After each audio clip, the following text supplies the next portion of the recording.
All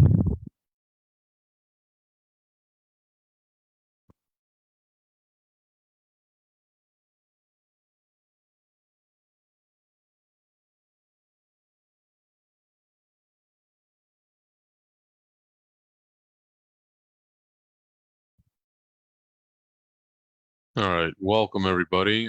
Just getting this shared.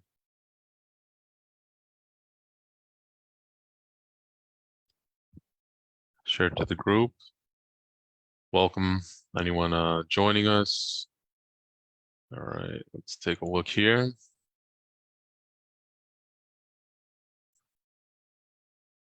Okay, so it's 12 o'clock, and as promised, here we are. We are going live. Going to talk about a few things. So today's live, the agenda is going to simply be, we're going to talk about some company updates. Then we're going to go over a couple of questions that were submitted through Messenger over the last week or so. I did put a post in the Facebook group, but we haven't done one of these lives in so long. I'm really not terribly surprised. Didn't get much feedback. So the questions are as follows. Question 1 is, does it make sense to open a home care agency with a business partner? Question number 2 is, how much should I pay caregivers, if I'm running a short case? And question number 3 is, I just want to buy an agency that's already got clients. What should I look for in the agency besides EBITDA? Okay. So for those of you that don't know, we'll get into what EBITDA is during the live stream when we get to that question. All right. So here we are. Let's take a look here. Let me get some of my notes up on the screen and give people a moment to join in. If you are joining in, please don't be shy. Feel free to say hello and, let us know you're watching. Leave a comment, say hi, give us a thumbs up and a like. If you are watching the replay of this, whether on our Facebook page or on YouTube, again, feel free to go ahead and give us a thumbs up. Don't forget to subscribe to the channel if you are watching it on YouTube. And if you're watching this on some other platform, feel free to leave a comment below and let us know what you're thinking. All right, so let's go ahead and get started now that we're ready to go. A couple of company updates. So for those of you, as I mentioned a moment ago, we have not been posting much. We have not been posting much lately. I believe we have not been actively posting, for a few months now. For those of you that do follow us and are members of the Facebook group, we've been actively making posts again, giving, tips and things like that. We are also making a push towards, getting back to being more active, answering questions. And we're going to go back to doing these live sessions like we used to. Now, for those of you that have been part of the group for a while or have followed the YouTube channel for a while, we used to post videos weekly, either directly to YouTube and, or do a live session in the Facebook group and then post that. We're going back to that. We're going back to the format of bringing you guys more content, as time goes on. We're going to be we're going to be doing the Facebook live sessions again weekly. We're setting up a schedule for that now. So that the expected start date is, let me take a look here on my calendar, what I have it set for. That will all be taking place effective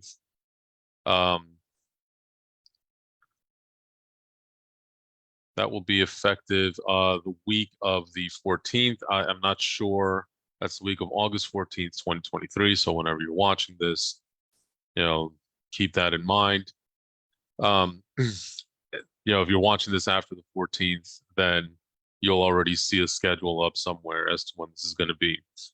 Now, for those of you watching in the Facebook group, we do appreciate your time, and we appreciate you joining us.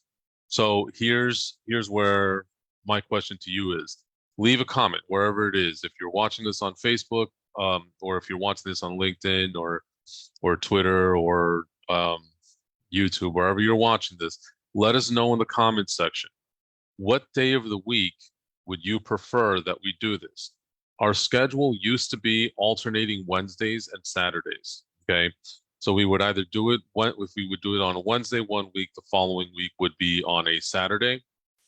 And that used to be our routine for doing this. Now, if you're looking for something else, or if something else would be more convenient to you, let us know in the comment section. Typically, we like to do these in the afternoon, either at noon or 1 p.m. Eastern Standard Time. This way, people that are on the West Coast can also join in and watch the live sessions. So that is the first of our company updates.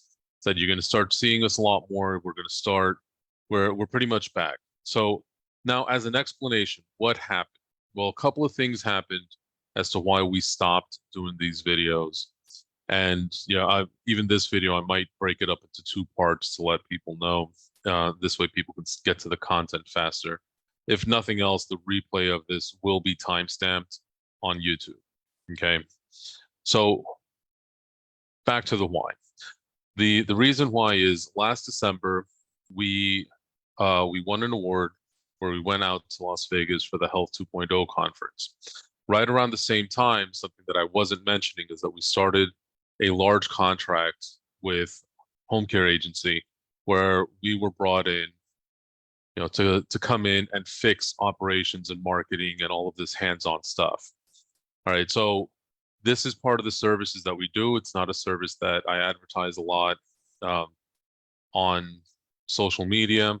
It is something that I usually only work with select people at a given moment, and that's where the contract was. Okay, so we came in. I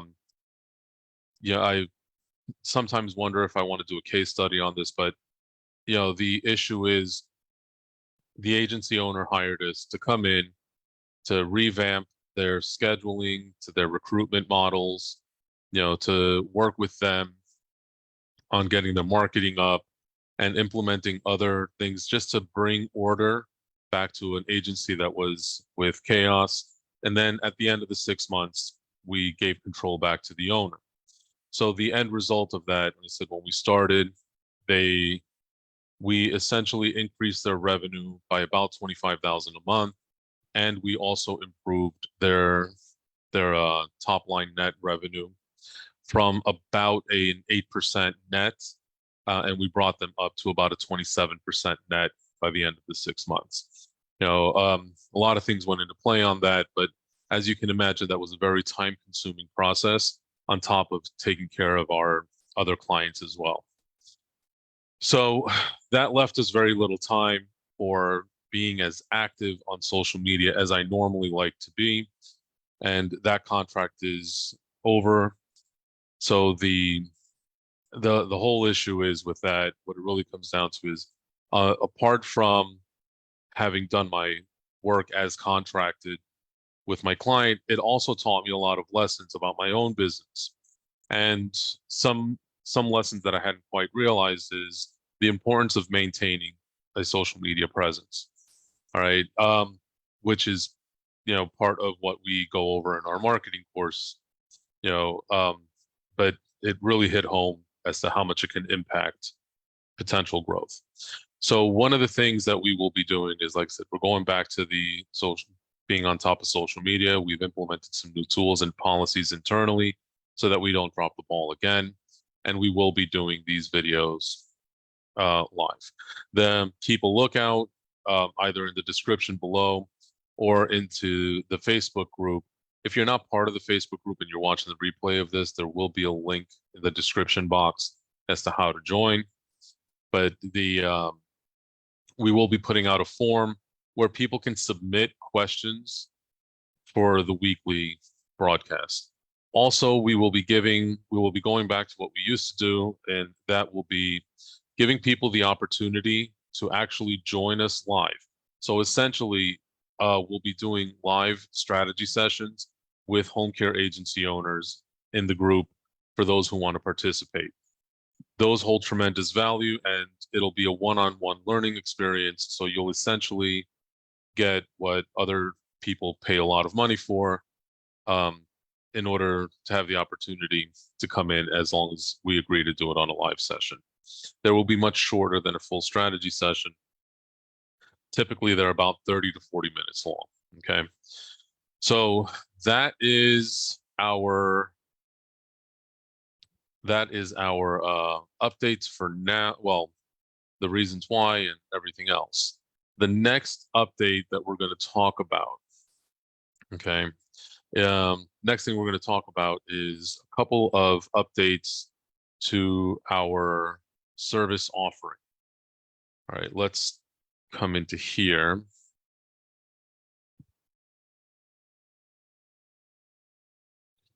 Okay, let me go ahead and share my screen.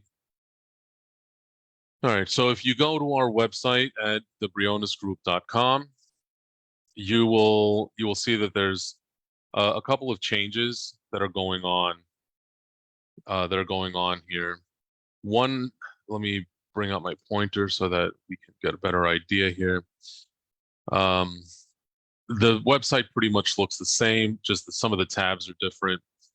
All right, and there will be cosmetic changes to the website coming in the very near future. All right, just because we've updated some of our services. So the first thing I want to point out, if you guys want to talk and find out how we can help, please feel free to click here and book your discovery call. You know, it's a 30-minute call. We can see if we're a good fit for each other. You can ask more questions about some of the services that we offer. All right, so the biggest change for us is here. It's the home care owners corner, where we've included some things such as an e-learning platform, and that's going to probably be the biggest thing we're talking about right now. All right, so you can feel free to watch the video. This is the course introduction. So you guys can come in, take a look, see what it is. We're very transparent on pricing. This class is $650. All right, and it is an e-course that will help you understand and how to optimize and analyze your territory on your own. Of course, you know, we always do welcome people to reach out to us, and we do this service for new people. You know, for agencies, whether you're a brand new agency starting out or you're a more seasoned agency and you just need to have a review and a refresher as to what's actually going on demographically in your territory.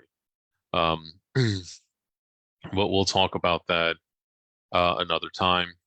And then there's also a free course on understanding your monthly break even.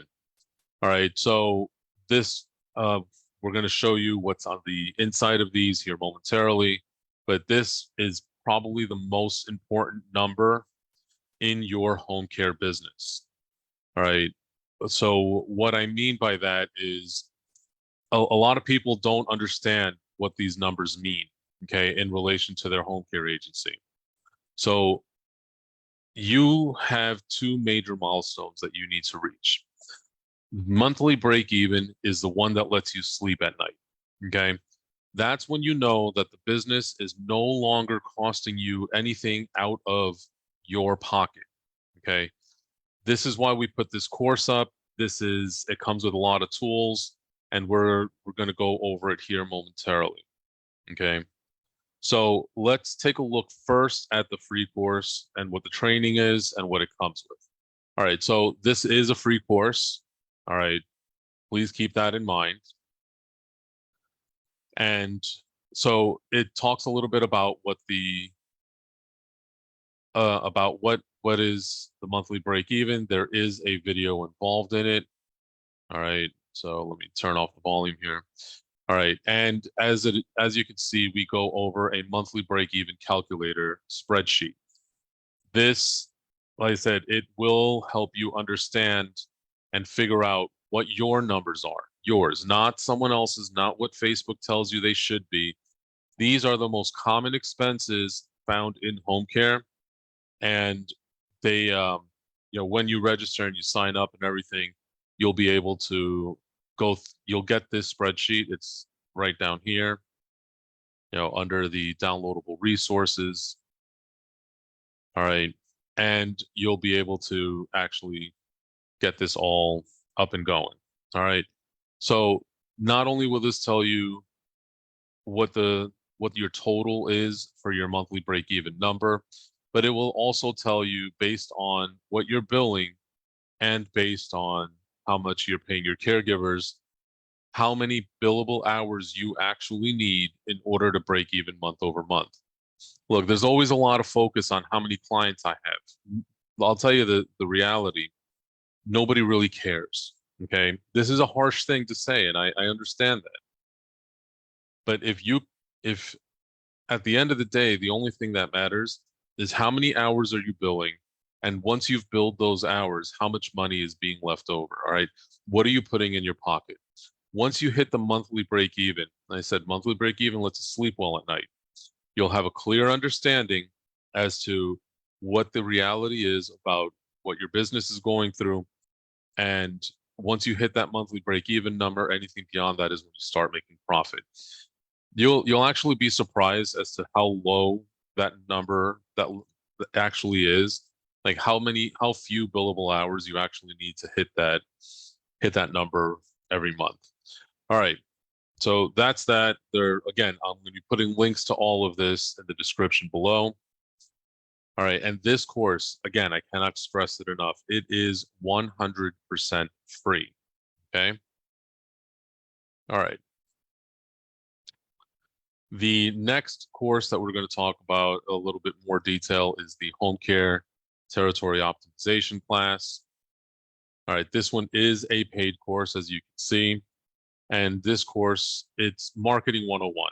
All right, we will be releasing more courses as far as from the Marketing 101 platform, but this is the first one, and it is the core fundamentals. Okay, so once you understand, it's a little bit of intro stuff, welcome to the course, what you're going to learn, things like that. Then we get into the fundamentals. We start going over what links you need to go through. All right, we start going over the elements of a territory. Okay, here we are. All right, we start going over all of this, how hospitals play a role. Then we start going into the here we are, identifying who your caregivers are, and understanding some data points that will help you. And then what role the commute plays. We'll also be going into detail here on how to find your clients, what you need to understand when you're looking things up. And we use data to support all of this. How to find what conditions are most prevalent in your area, all of these things. Then we start getting into more of the fundamentals here.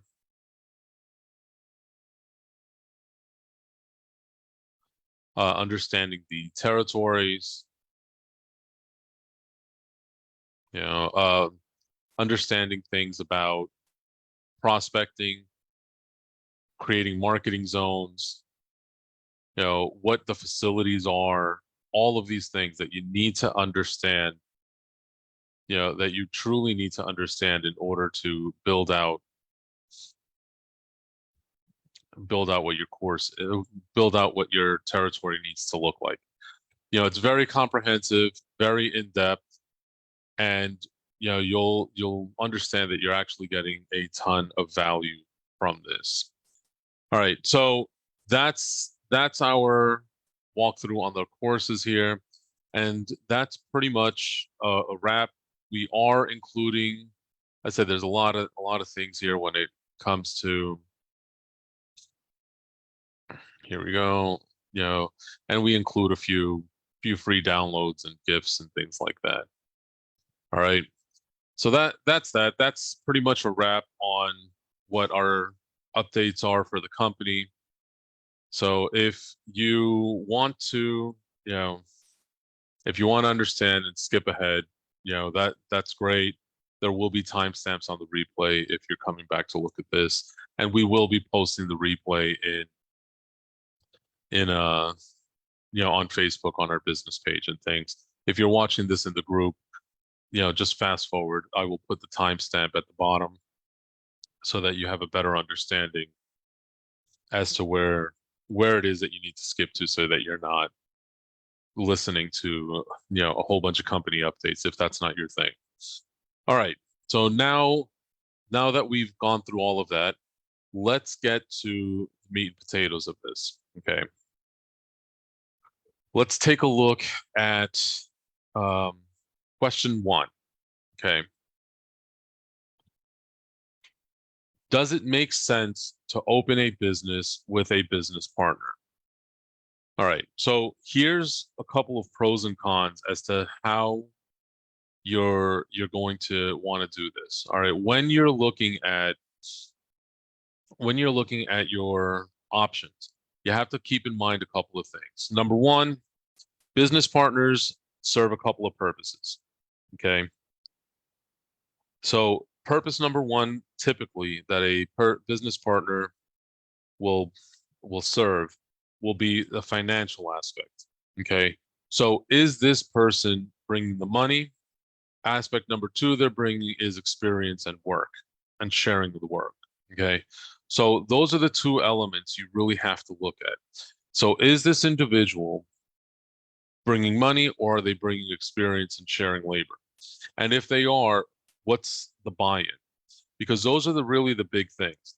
Now, when you are brand new in business, and I see this mistake a lot, especially with newer agency owners that just have no idea what they're doing, where they're moving along with, and everything else.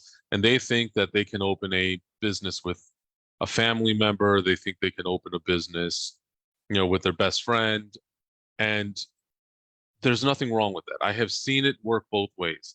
I have seen great partnerships, even between like husband and wife, that have worked out fantastically, and that there has been no issue anywhere along the way. I have seen friendships work fantastically. I've seen complete strangers come together, build a business, and be very successful. On the other end, I've also seen it happen the other way. I have seen where two people, they come in with great intentions and they just can't make it work. So there's a couple of things that you have to keep in mind with that. Number one, absolutely, you have to have some sort of written document that is going to define the parameters and the boundaries of the relationship. Okay, I do not care if this is something that you are doing with your spouse. I do not care if you're doing this with your parent. I do not care if you're doing this with a complete stranger. The reality is, very simply, that if you are going to, if you're going to go into business with someone, you absolutely must have a document that is going to outline all sorts of things. And we're going to get into a few of those key points here in a moment. The reason because that this document becomes so important is that in the beginning, it is very easy to start a business when there is no money involved. Okay, the business is broke. The odds are, regardless of how much money there is, there's no real skin in the game yet. You're just having a conversation about moving along and wanting to start a business. Maybe one person, as I said before, has a lot of money but no business experience, and the other person has a lot of business experience and no money. More times than not, that's how these relationships begin. Somebody's got money, somebody knows what they're doing. All right. Now, the reason for this document isn't for right now. It's because let's fast forward 2 or 3 or 4 years down the road. If you've done the business properly and now your business has transitioned 3 to 5 years down the road, you should be somewhere between that $2 and $5 million range if you're in the private pay space, potentially higher if you're in Medicaid, as far as top line revenue, depending on how you've grown and structured your business. Now, what does this all mean? Well, the fastest way to get rid of a friendship is to loan somebody money. So the same thing happens with this. Okay. When you have no money in between you, it's very easy to remain friendly. When there are millions of dollars at stake, as far as top line revenue, not necessarily profit, but when you're talking about large sums of money, there's a lot of different factors that can come into play. What happens if one partner wants to sell? What happens if, as the business is growing, if one partner is not doing their part? So you have to start out, and I'm going to give you guys a few tips here. If you are going to sit down with someone and discuss business partnership, understand what everyone's role is. That is rule number one. Clearly define everybody's role. If I am the guy bringing the experience and you're bringing the money, we need to know how much involvement you can have. How much decision-making authority am I willing to give you in order to grow the business? If I'm the one that knows what I'm doing and you've never worked in senior care before, then that needs to be outlined, that you can have a say-so, but final decision-making authority goes to whoever. All right, so have that clearly defined. What is everyone's role? What is everyone's decision-making authority? And who has final say? There's no such thing as a 50-50 split in a business. That is a nightmare. That is a formula to 100% end up in court, okay? So what you want to do is make sure that that division is clearly set. Somebody should hold 51% decision-making. Now, the profits, that's the second part of this. How are you going to divide that? All right. So first we have decision-making authority and who has decision-making power and how is that balanced out? At a bare minimum, someone needs to have 51%, somebody needs to have 49%. Now, when it comes to division of profits, that needs to be clearly defined as well. If you are the person that's providing the knowledge and the experience, but you're not putting in anything for financials, at what point have you paid the other individual back their initial investment? And what percentage are you going to take? Is everybody going to take of the profit? So is your work valued at 30% of net? How are you defining net? Is your work valued at 50% of net? Is there going to be a higher percentage given to the person who invested the most capital until everybody breaks even? And at what point do you start taking money out of the business? So typically, you want to make sure that first you understand what the monthly break even is, because that should be the starting point for repayment of any initial investment, and then profits after. Okay. So all of these things you want to make sure you have. And just to recap, clearly defined roles and responsibilities, clear decision-making authority, and a clear division of finances. Then once you have all of that done, who's going to do the day-to-day work and how is that going to be measured? If you are both equally invested financially, so who's responsible for what? Please understand, this is probably the biggest thing when it comes to having a successful partnership, especially if you are talking about a situation where you're like, family, spouse, something along those lines, okay, where there's probably a likelihood that you guys are going to come to work together, spend all day at work together, and go home together. If you do not have individual responsibilities where somebody is fully responsible for their own tasks, this could lead to arguments, people stepping on people's toes. I may know more about the sales and marketing side than you do. You may know more about, the back end administrative stuff like QuickBooks and, regulatory compliance and things of that nature.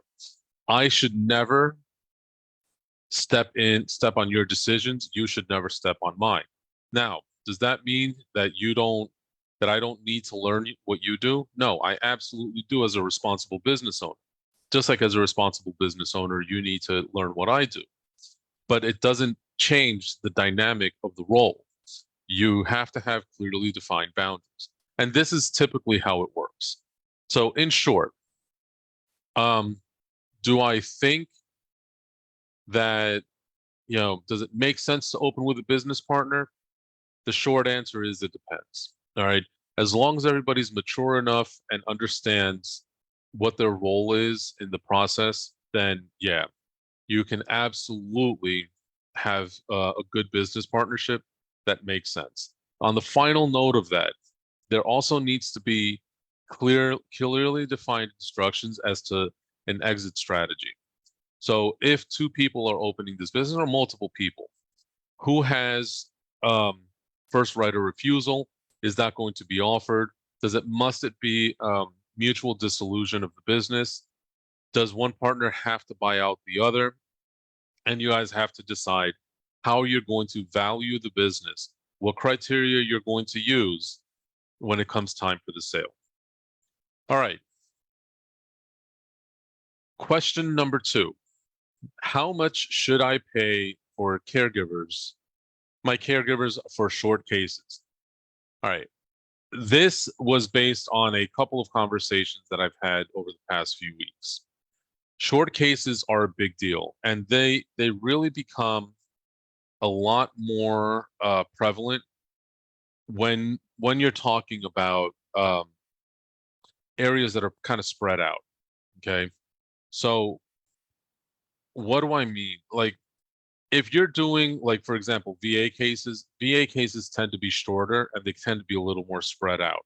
That's why the VA pays a little bit higher rate than, for example, Medicaid does. And in fact, in some parts of the country, VA pays a higher rate actually than even private pay. The Medicaid, they'll have a lot of shorter cases as well, but they tend to be concentrated in, in relatively close areas. Now, private pay, because of the relationship of where the clients live versus where the caregivers tend to live, and we talk all about this in our, territory optimization course. So in that situation, it may or may not make sense for you to take a short case.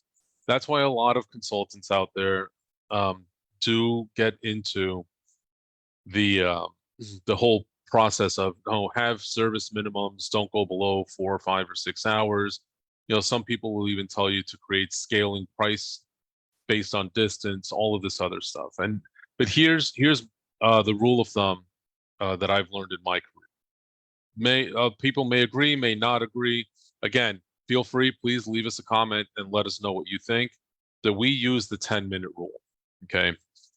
Regardless of what your service minimum is, okay, I do believe in a service minimum, and that service minimum should be somewhere between 4 and 6 hours, depending on where you are.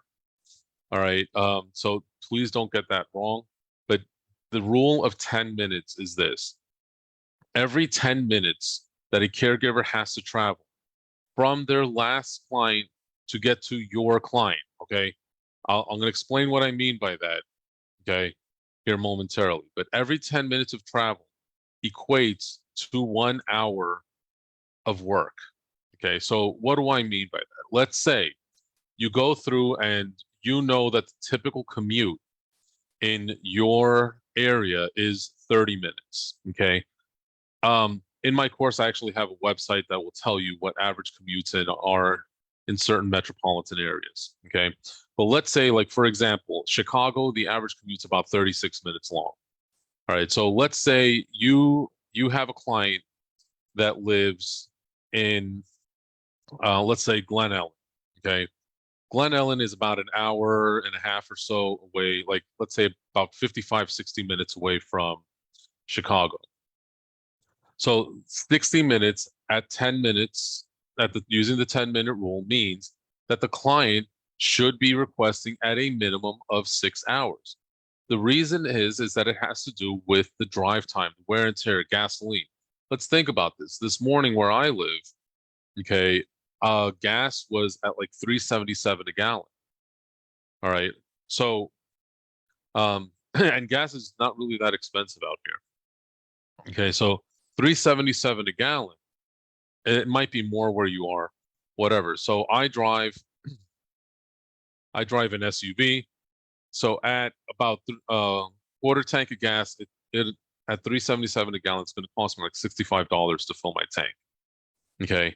If I was a caregiver and I'm making, 15 to $18 an hour, which is about average where depending on where you are, okay, in the Chicago area, if I'm not mistaken, they're making about 17, 18 an hour anyway. So that means to fill my tank, I need a minimum of 3.5 hours of work. So using the 10-minute rule, 6 hours makes sense. But what, you're probably thinking to yourself, well, we're talking about short cases. So what happens if the client only wants 2 hours? Well, here's where the problem comes in. We're asking the caregiver to do a 60-minute commute for 2 hours of pay. That means the caregiver will not be satisfied unless they have about 6 hours equivalent of pay. This is where that bonus comes in that a lot of agencies pay to get the caregiver to show up. So if you equate the amount of hours, you put a dollar value to it, and it could be quite simply, here you are, we're paying you 2 hours, but we're going to give you $40 worth of gas to go out there on a gas card. Now, why would you do that as an incentive? The incentive for that is very simply, $40 gas card may be equivalent to 2 hours and change worth of work. So it's actually going to cost you cheaper to give them the $40 gas card than to give them what they would be expecting, which would be an additional 4 hours of pay. Okay. The other benefit of this is that one, it becomes an instant gratification for them. Okay, I got a full tank of gas for going out to cover this case for a couple of hours. So they have a higher likelihood of going out there for the incentive. And it saves you money because talk to your accountant. I'm not giving financial advice here, but many times giving a gas card to an employee becomes a tax write-off. All right, so all of these, instead of paying the additional taxes for giving a higher rate of pay. So this is what you want to look at when you're taking into account whether or not to take these short cases. Now, on the other hand, let's take a look. We're only now looking at it from their home to the client, which was a 60-minute commute. Let's be more realistic. We all know that many caregivers work for multiple clients. So for multiple agencies, okay? So let's take a look at it this way. If I know caregiver X is working for me and for home care agency XYZ down the street, I'm going to ask them, hey, where does the client that you're leaving actually live? Because that is the real commute. It's not from their home to the client. It's from the last client to your client.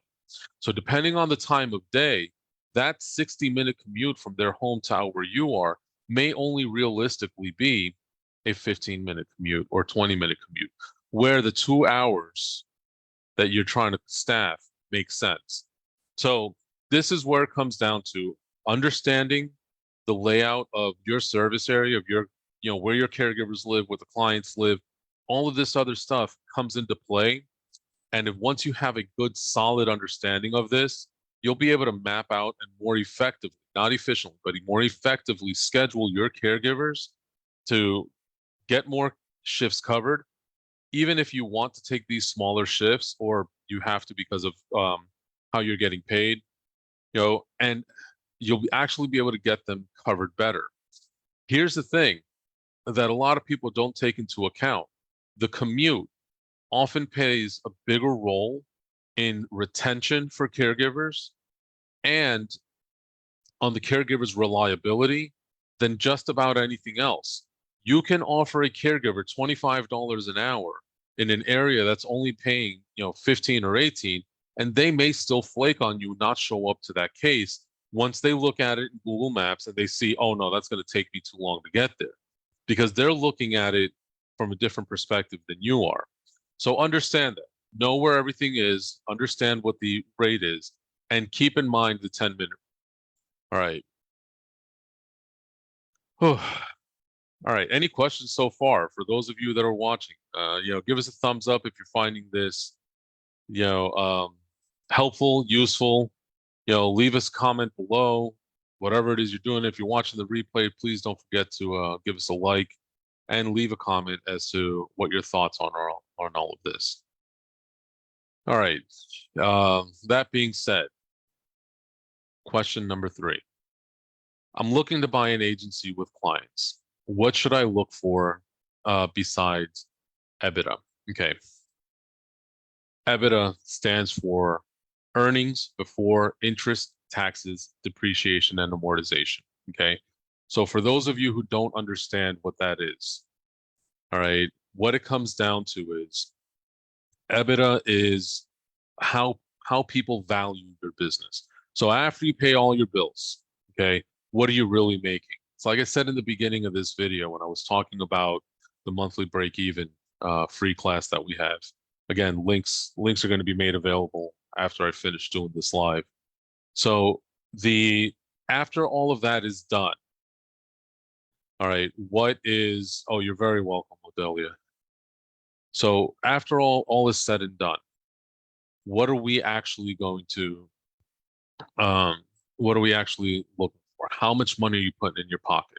I could bill $1 million a year, but if I'm only putting in my pocket $50,000, I have a terrible business. Now, if I'm billing $1 million a year and I'm putting in my pocket $250,000 or $280,000, now I have a business that shows growth. But here's the thing. There's a lot of factors besides EBITDA that goes into the value of a agency. What is the likelihood of your staff staying after you leave? So let's say you're the business owner, you want to leave, but you've got terrible culture, you don't have solid staff that's been with you for a while, all of this, just you have like ridiculous turnover rate with your caregivers, ridiculous turnover rate with your internal staff. People don't feel they can talk to you. So once you leave, it's over. That makes your business worth a lot less, not worthless, but just worth a lot less than it would be if you had a solid culture, good policies in place, good SOPs, so that it makes for smooth transition. Basically, you need to figure out a way to hit the easy button in your business. Okay, so that's one thing. That's one evaluation that you need to look at. Another thing that you really want to take a look at is what percentage of the caregiver pool is actually staying. Like, in other words, how bad is your retention or your turnover rate? See, because depending on where you are and how you've structured yourself, the true cost of a caregiver caregiver turnover greatly varies. There's a big calculation for this. There's a lot of things that come into play, like time to efficiency, the cost of the staff to train, the cost of your recruiters, on advertising budget. So basically, if you look at the industry standards, they're saying it's about $2,500 per caregiver. I'm going to tell you, I do these calculations for my clients when I come in to evaluate businesses for them. And the reality is I've seen it as low as $300 per caregiver. I've also worked with clients that have had a true cost of turnover be as high as $4,500, okay?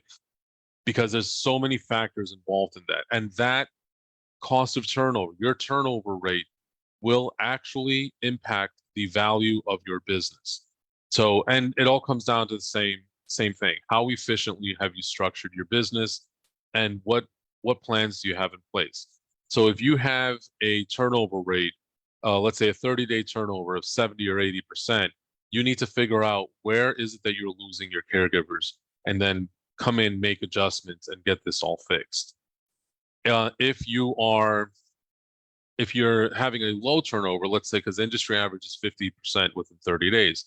Well, let's say your 50% turnover rate is 30% instead of 50% in the first 30 days.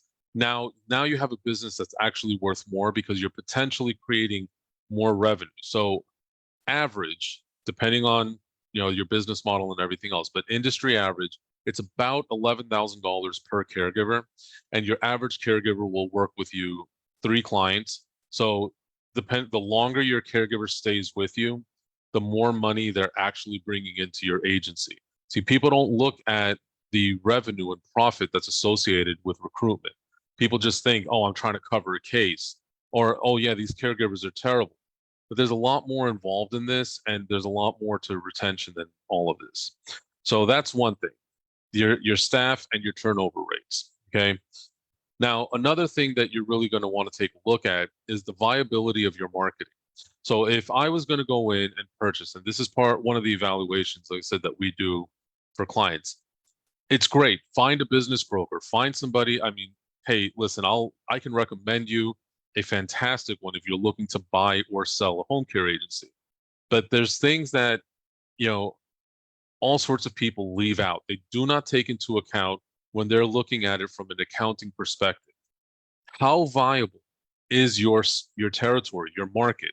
So here's what I mean. If you are a franchise, okay, if you own an agency under a franchise, they give you a set territory, meaning that set number of counties, a population, depending on which franchise system you belong to, is how this is going to work. Most of them give you somewhere between 200,000 and, like, at the upper end that I've seen has been about 400,000 or 500,000 population. Those are limited areas. So you can only open an office that will service those areas. Here's the problem. What if you get an area that, based on demographic shifts, okay, all of a sudden a whole bunch of older people die off and their kids move away, or all of a sudden, like, unfortunately, the reality of some parts of the country right now, you have actual medical facilities because of high crime rates closing down. So now you have actually built a business in an area based on, for example, private pay.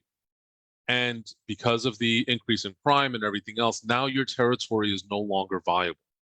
Okay, meaning you cannot sustain growth in that area anymore because the people that would have been able to afford your business has gone down.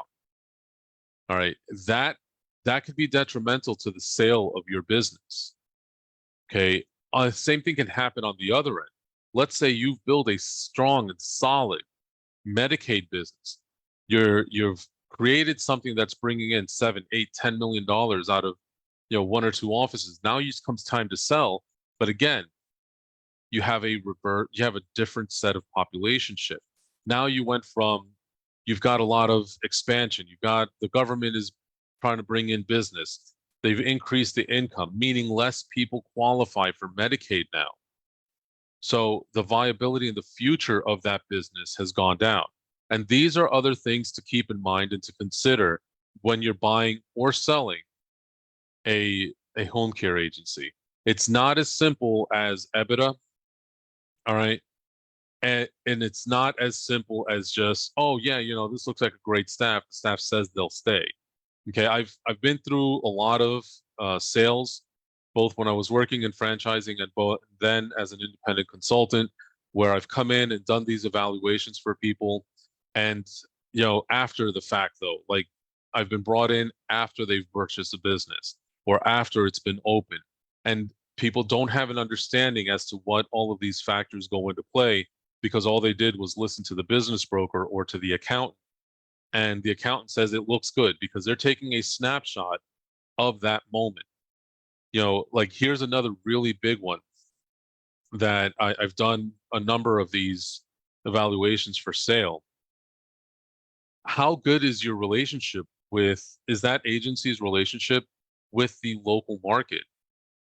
What I mean is this. Let's say I own XYZ Senior Care, and let's just pick Cincinnati, Ohio, just randomly. Okay. Now, I have a great relationship with these facilities. Not my staff. There is no depth in my business. That means that there is nothing really going on as far as the minute I leave, the faith in the agency leaves with me. Okay. How well developed is your business development? Okay. So if you have an agency and you're one day going to go to sell it, make sure that you are building this with the purpose of sale in mind. Look, it doesn't matter if you want to do this until you drop dead in business. The business will still change hands. If it's an inheritance and your kids or your grandkids or whoever, some family is going to take over. If you are going to sell it, if you're going to burn it to the ground, whatever it is you want to do, you have to plan day one what that's going to look like. Okay. So if I'm going to be Johnny,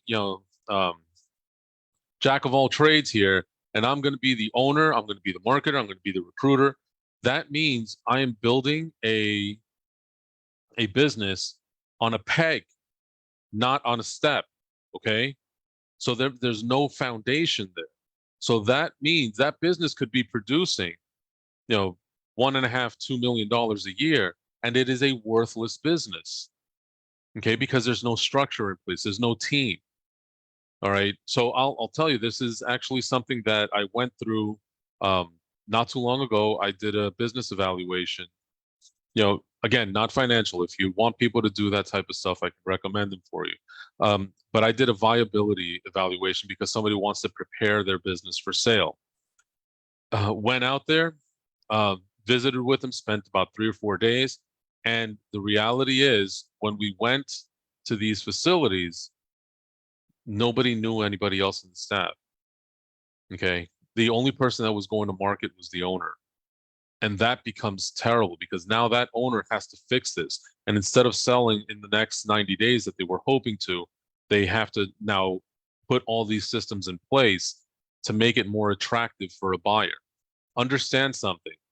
People who are looking to buy established businesses are not typically entrepreneurs. Typically, they are investors. They want to be able to buy your business, put it, come in, leave the management team in place, and have it continue to make money. Then they'll evaluate the processes and figure out how to improve them. They will bring in people like me after the purchase is done just to see how they can improve the process. Okay. But when it comes to this, that's what they're looking for. And if you sell, and if you're watching this, you're thinking, oh, yeah, I'll just sell to Capital Venture. They are even more stringent about having businesses that operate on autopilot.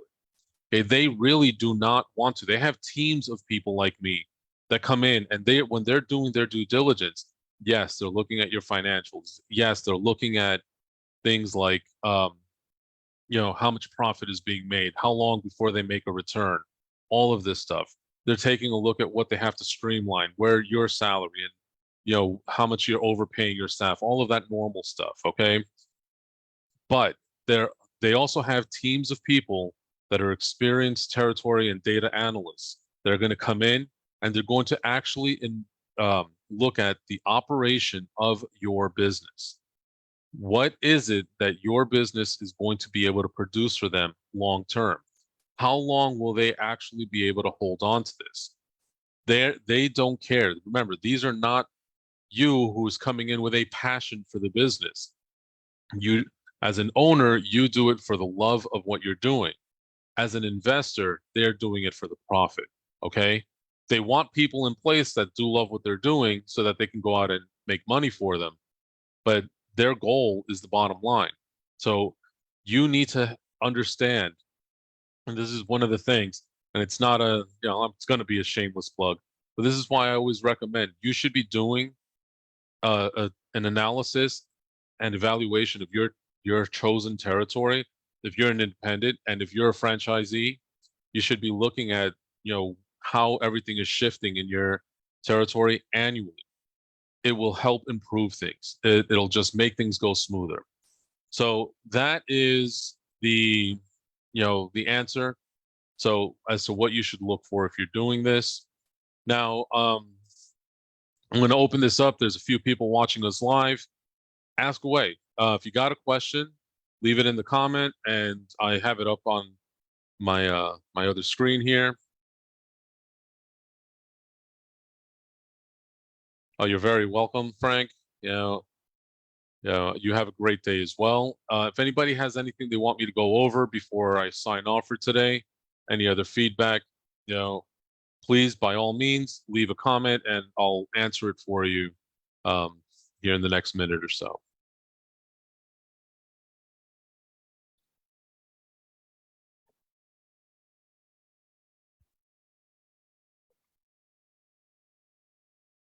All right. So unless I get another question here in the next second or two, thank you all for watching so much. Really appreciate you taking the time out of your day to join me. Again, just to recap a little bit of the beginning, I'm going to be posting a schedule. We're going back to doing these live sessions every week. All right. Leave a comment either in this or if you're watching the replay. Let us know when works best for you. We used to do it every Wednesday with the occasional bonus one on Saturday that was unannounced, or we would switch back and forth like 1 week Wednesday, another week Saturday. But if another time works for you, let us know. I typically do like to do these at around 1. Can you DM me with a question? Yes, Debbie, by all means, shoot the question, and we'll see about getting it answered for you. So, but the other thing is, please take the time to go ahead and take a look at the courses. It is free. We have the monthly break-even one for free, and we do have the territory optimization class. And it's a low cost right now. We're doing it for $650. That's temporary. Come January, I'm going to be raising them only because I'm raising the prices on them. I haven't decided yet to how much, but that's a few months away. So thank you, and don't forget, you can always book a discovery call with us if you're looking for services. All right. If you're watching this live, thanks again for participating. If you are watching the replay on any of the social media platforms, most likely YouTube, because that's where I post everything on here, after I do these lives, leave a comment below, and don't forget to like the video and subscribe. It really helps us with the algorithm. All right. Have a great day, everybody. I look forward to hearing from you, Debbie.